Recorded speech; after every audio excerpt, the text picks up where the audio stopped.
এটা হলো প্রবাসীদের জীবন।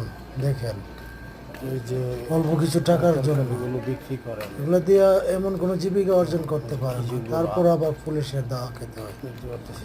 এখন আপনারাই বলেন, পুলিশের দাওয়া, অল্প কিছু উপার্জন, এগুলা দিয়ে অনেকে আছে এখানে যারা আফগানিস্তানিরা আছে বা ইয়েমেনিরা আছে, ফ্যামিলি নিয়ে থাকে, দেশের অবস্থা ভালো না।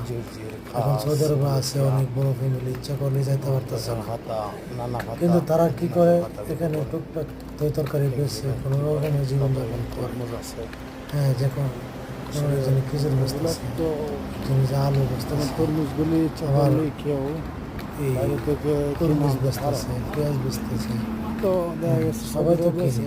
আর আমরা যারা প্রবাসীরা আছি, প্রবাসীরা শুক্রবারের দিন যারা যারা মসজিদে নামাজ পড়ে অল্প কিছু সবজি কিনলে দেয় সপ্তাহে চলতে পারি, নষ্টটা বেশি হয় না, বা একটু দাম সাশ্রয় পাওয়া যায়। টমেটোগুলি এই জন্য এগুলা অনেকেই নেওয়ার চেষ্টা করি।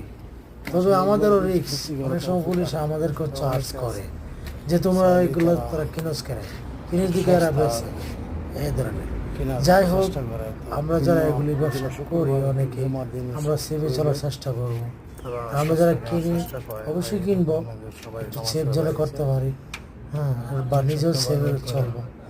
আর জীবিকার তাগিদে আমরা সর্বত্র কাজ করতে হবে। অনেকে আছে এক সপ্তাহ কাজ করে বাজারে যাইতে পারে না, কিন্তু শুক্রবার আসলে নামাজ পড়ে অল্প কিছু কেনাকাটা করলে একটা সপ্তাহ কোনো চলতে পারে।